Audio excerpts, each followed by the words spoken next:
modern metal choruses. Alright, either you love them or you hate them. It really just depends on how it's made. If it's made good, then most people are gonna like them. If it's made like dog shit, yeah, most people are not gonna like them. So, I'm gonna take you in depth on how I make them, how I mix them, produce them, master them, all that jazz and everything. We're gonna have a fun time. Alright, modern metal choruses. Alright, so right here I have a little song that I got working on. It's from my project called Elysium. Instagram is going to be linked down in the description, as well as my just personal music Instagram. If you got it, drop me a follow. It would be much appreciated. I'm going to be doing all the instrumental today. If you would like to see my vocals and how I, go through record, mix, master, do all that and everything, then drop a comment. I'd love to know if you want to see that or not. But yeah, for now, this is just the instrumental. But I'll bring you through this first a little bit into the chorus.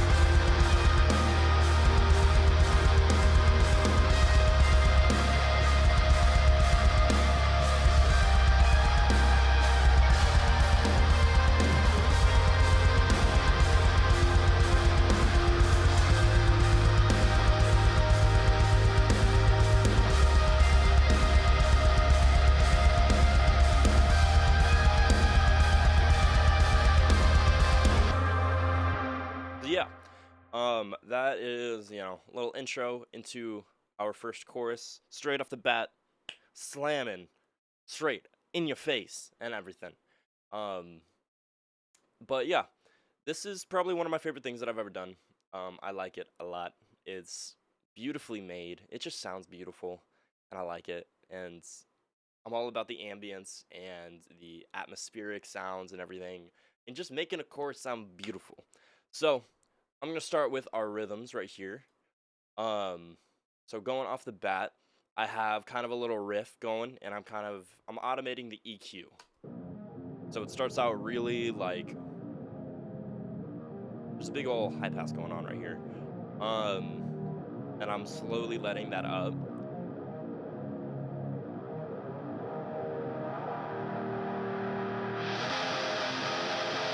And then I'm playing some chords.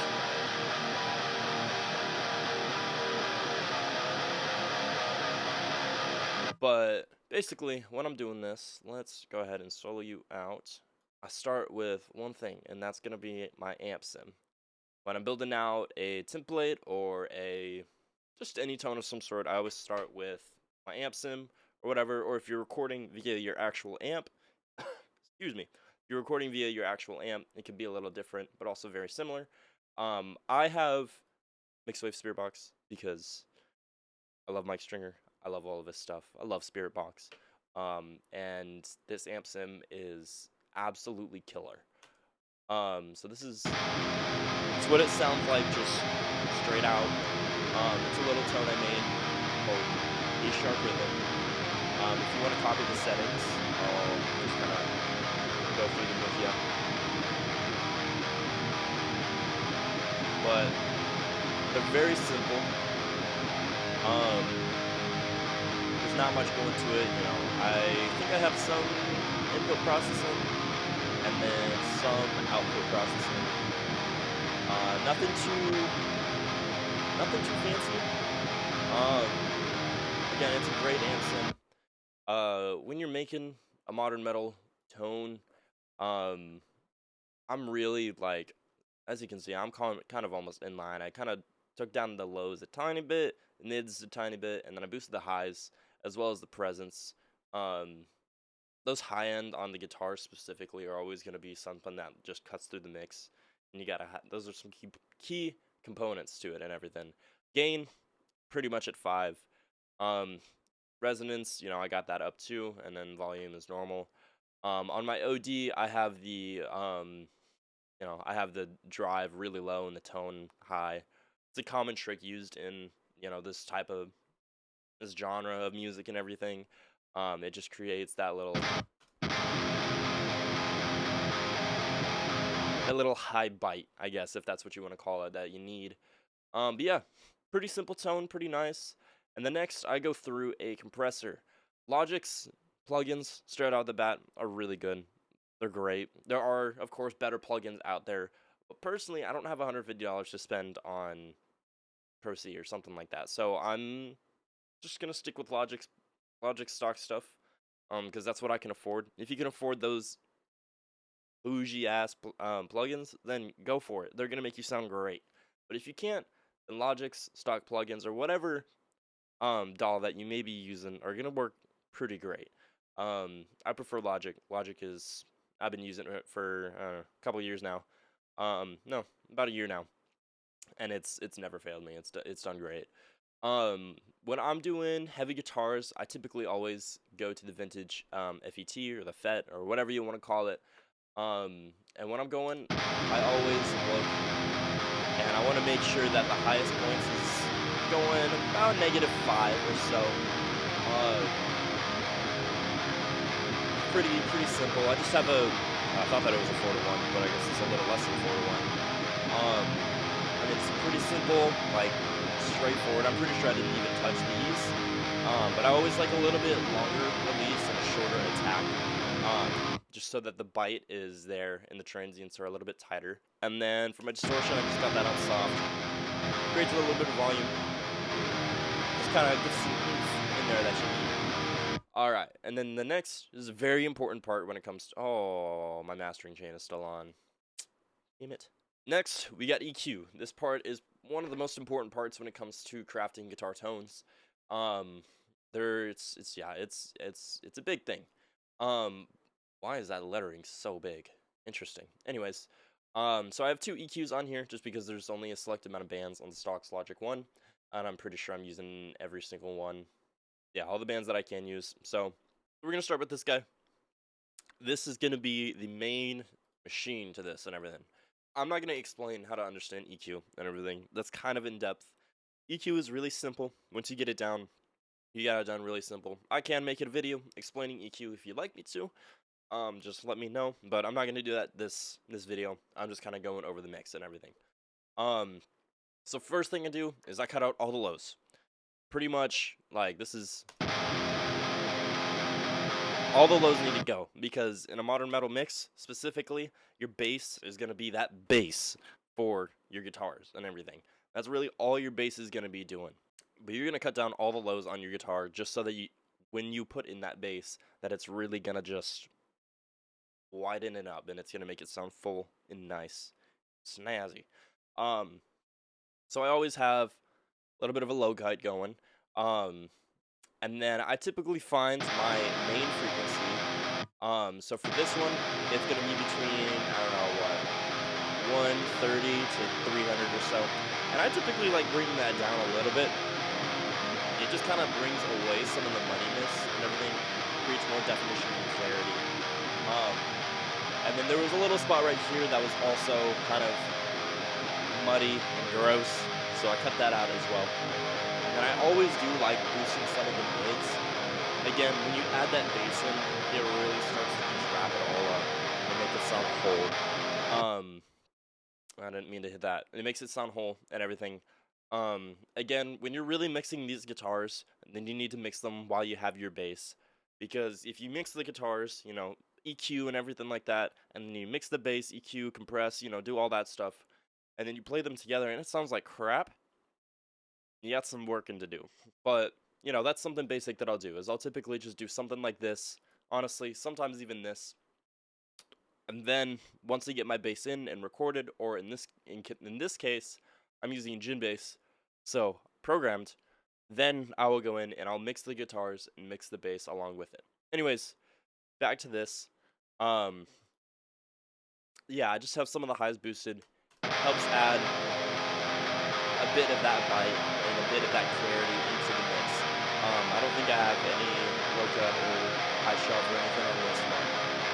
And then for my secondary EQ, this is when I kind of go in depth with this. I will not add this until I mix my bass again, because I just have to blend those together and make sure that they sound good and everything. But for here, I'm just going to show you, you know, without and then with it. and then I'll break down what I'm doing with it.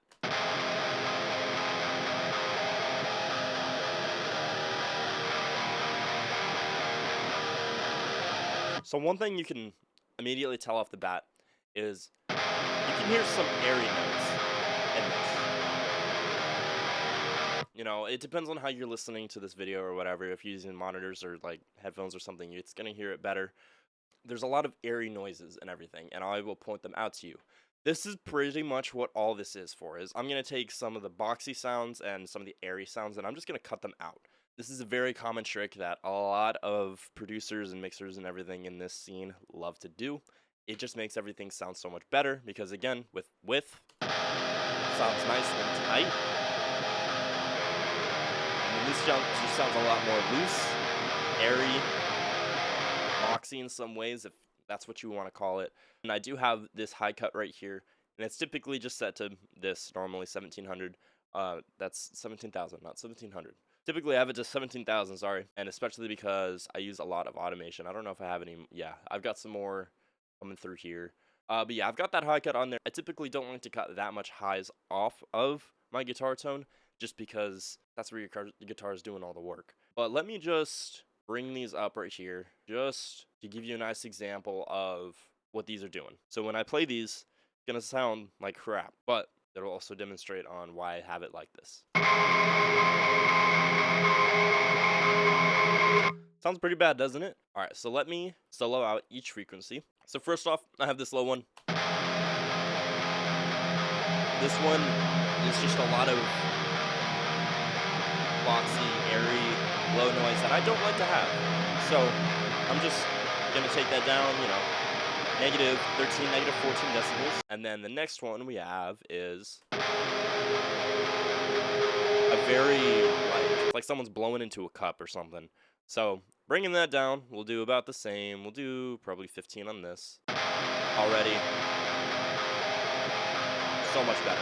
Next, we have this guy over at about 1,000 hertz. This one's obnoxious. This one's bad. You know, we'll use our ears.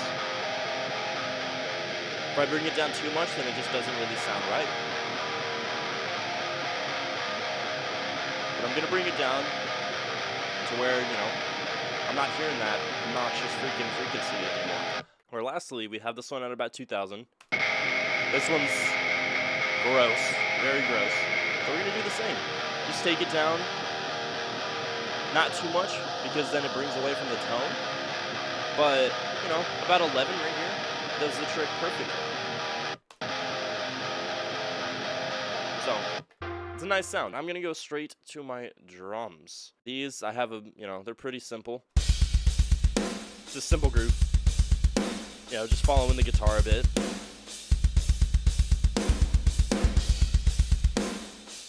Nothing too crazy. So for this, I'm using the Gig Drums Periphery 5 Matt Halpern kit. This one is a ripper. This one sounds really good. This is where all my processing comes into place. Comes into place. So starting off for the kick, I have a little EQ on here. So this is what it sounds like, no processing.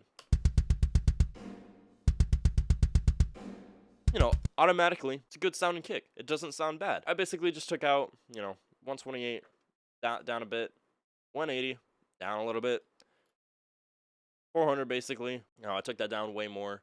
Next, I have a compressor on it. I also have the vintage FET on this one. This time I do have a 4-to-1. I've got it on a soft. I've got the attack, a little slower release. I don't think I touched that again. Nothing too crazy. It's pretty chill there. And then lastly, I have a saturation on here. This one's a little free plugin. This one does just fine for what I need it to do. This is without and with. It just gives that drive and the oomph needed to punch through the mix and everything. You know, I got this up a little bit, mixes at like 60%, outputs down a little bit, and there we go. Not much to it. It's pretty simple. Next, I have my snare. This is what it's gonna sound like. No plugins, nothing. Pretty boring. You know, a decent snare, but it's, you know, it's lacking some. The first thing I do, boost the lows, boost the highs. That's it for my EQ. It's so simple, but it takes it from sounding like, so it just expands the range so much more. Sounds really good. Next, I got a compressor. Again, the vintage FET. But this one I have it compressed on a little bit more. Pretty sure this is actually just a preset that I have. Just the rock snare top. Yes, I did adjust it a bit. I compressed it a bit more, put a little bit more makeup gain. But this one goes to about -20 or so. Got a longer release, longer attack. And then I have this distortion on hard. And then I have a multiplier going here. I boosted a bit of the, like, 2 to 5K. Took down a little bit of the 200 to 2K, and then also down a bit of 150 and below or so. And then I also boosted a tiny bit of the 7K to the 20K, just a bit, make it tighter. Lastly, I got a reverb on here. It helps it sound nice and wide and everything. It's just a little silver verb I got on here, not too much on. And the next for the toms, I don't have much to it. I got a little bit of a low cut, boosting the low mids, taking down the mids a bit, and boosting a little bit of the highs. And then I have a compressor on here. This is what's doing a lot of the work, just adding a bit of oomph onto it. And I'm pretty sure my floor tom is very similar. Same compressor, I just have it EQ'd a little bit differently. And for the floor tom EQ, it's very similar to the rack tom. I basically just shifted everything over. I lowered the low cut I have on here. Lowered the frequency to about 100 for my low mid, which is now kind of just a low boost. And then also went from, I think it was like 6 something to down to 500. For the hats, it's pretty simple. All I have is an EQ on it. Because most of my hi-hats, they're going to come through my overheads. I don't really have much of the, mic'd up hi-hats in the mix. I just don't like that sound. I have a very similar, if not the exact same EQ on my rides that I do have on my hats. Yeah, these are pretty similar. I cut a little bit more lows on the ride, and that's about it. And then I also have a little bit of reverb on it. My stack, literally just boosting the highs, nothing to it. And then for my overheads, all I do is I just cut some of the lows so that the kick doesn't come through as much, and then I boost some of the highs because overheads. That's all what the overheads are. Then I just have a comp on this, again, vintage FET. And then for our room mics, I don't have anything on the mono, but on the room 1 and room 2, there's not much to it. It's just a low cut, high shelf, call it a day. Room 2, I just cut out some of the low mids. It's nothing too crazy. That's my drum. And then on my drum bus, we got a little compressor on here. But I just boosted the makeup gain a little bit. A little less compression because everything else is compressed nicely. Threshold not too crazy. Attack very fast. Release decently slow. Some hard distortion. And I do have a limiter on. Next, I have a little EQ going. Again, one of the stock presets on it. It's just the refresh drums. I did edit it a little bit. I just kind of took down some of the highs. Pretty simple, straightforward and everything. Lastly, I have an enveloper on here. This is just going to add some oomph to that kick, into everything else, but specifically to that kick. Again, I like a beefy and nice sounding kick. Again, this is Add More Punch, one of the stock presets. I think I took the gain down a little bit, but that's about it. There's nothing crazy to it. That's my drum mix. It's nice. Pretty tight, pretty snazzy. All right, next we're gonna move on to my bass. So I have Jin bass going in right here. This is a nice beefy bass. We'll solo this without any plugins. Yeah, it's not too bad. I literally have it on the DI setting here. From there, I'm going into an EQ. So this is without. So I just cut a lot of the highs off because, again, that's what your guitar is doing. Your guitars are using the highs. And then I boosted some of the mids over here. Just kind of helped to give more oomph. And then I took down there was a little bit of whining and airy stuff that I just took down. And then I didn't like how this sounded. It was a little muddy for me, so I was like, let me just take that out of here. Now, to our amp. This is doing most of our work. Of course, we got Parallax X, because who's gonna make a modern metal song, program the bass, and not use Parallax X? Crazy person if you ask me. Anyways, Parallax X, such a good bass plugin. I love this thing to death. So, I got my low compression on all the way, because I need that oomph. I got my low level, -4, my low pass, all the way down to 70. From there, my mids, I got 15% drive, -13.1 mid-level. For my high distortion, it's not crazily driven. High pass isn't too crazy, high level isn't too crazy. I just want to make sure that it's not taken away from what the guitars are playing, because again, that's going to do most of the highs. This, I want for the lows. So this is what's taking up a lot of the lows. But I still have a bit of that grit in there, you know. EQ, pretty simple. Boosted 250, boosted 500. That's the same, and then I went up on the high shelf just a tad bit. I'm not sure where the high shelf actually sits, but it sounds good. I like it. And then into my Dynamic 421 center, literally so simple. It's nothing crazy, but it's a good tone. And then I got to compress. Again, vintage fet. I've got it heavily compressed because it's bass, and I like having that compression on there. Soft distortion, a lower threshold for this. I've got a slower attack, slower release. Nothing too crazy. And lastly, I have a little EQ, and this is just cleaning it up a bit. I have even more of a high cut, and that's going to take out some of the stuff that the amp is providing. Got a little bit of a low boost. Again, bass, oomph. Gotta be low. And then I'm just cutting out some of the mids. It's tighter.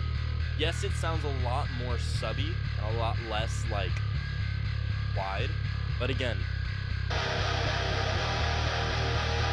your guitars are doing all of the work.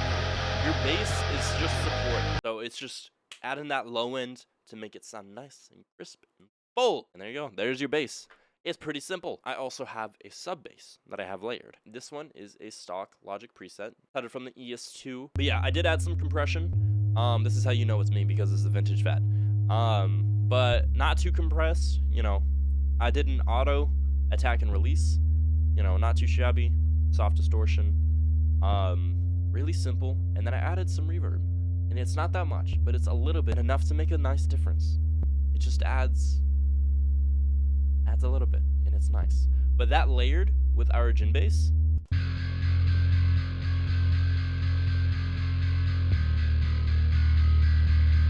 gives that low end that just suits it so well. Ambient guitars. These are what's gonna make or break a modern metal chorus. Because let me just show you. This is my chorus without it.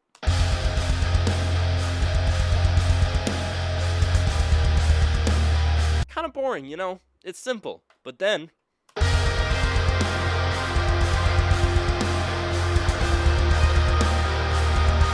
doing pretty good, if you ask me. It is adding just the layers, the atmosphere. It is adding the vibes, man.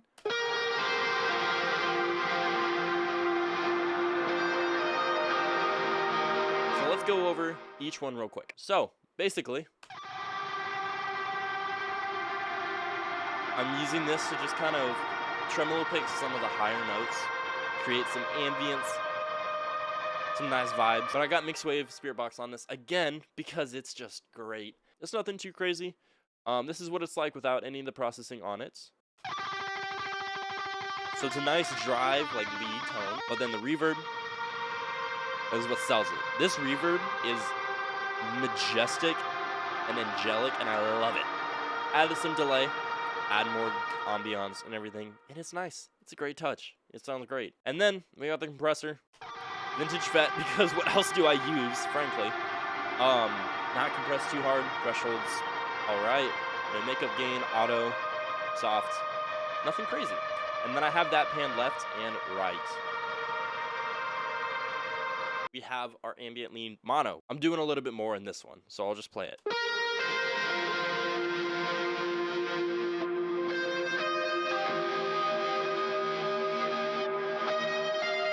But yeah, this is what it's like on its own. You know, the main tone is in the amp for my lead tones. I don't really add much elsewhere, just to mix it. But yeah, out of the amp, it's going into a compressor. Again, what else do I use except for the vintage fet? Apparently, I need to expand my horizon. Anyways, I think I just copy and pasted this from the other one because it looks identical. But then for my EQ, I just cut some of the lows, boosted the highs, called it a day. I'm boosting some of the mids, the high mids, and the highs because I gotta create that ambiance, and that does a really good job at doing it. So we'll do without.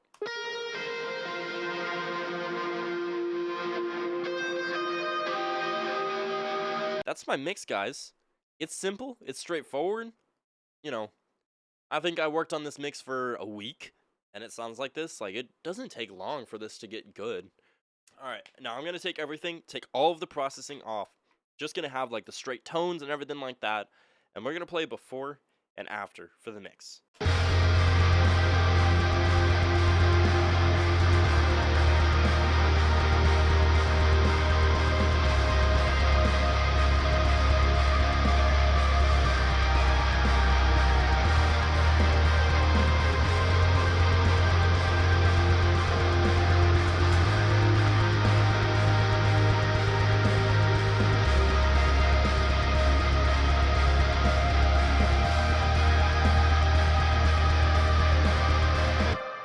So, pretty bad.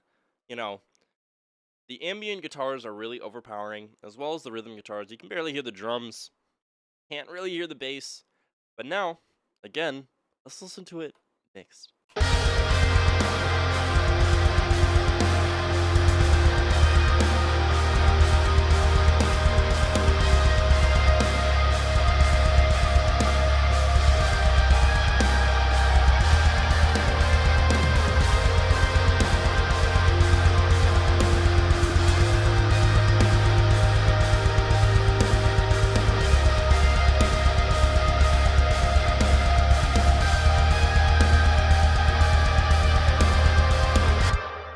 Not too bad if you ask me. Alright, so that was my breakdown on a modern metal mix or a modern metal chorus. So if you guys enjoyed, then please like and subscribe. It really helps support a lot. I'm going to have each individual track available for download in my Patreon. That is going to be in the description. So if you'd like to support me and try this mix out for yourself, then go ahead, join my Patreon. If you guys want to see more of these things, then again, please like, comment, subscribe. Let me know. I love hearing y'all's feedback. But yeah, thank you guys for watching. This was How to Mix a Modern Metal Chorus.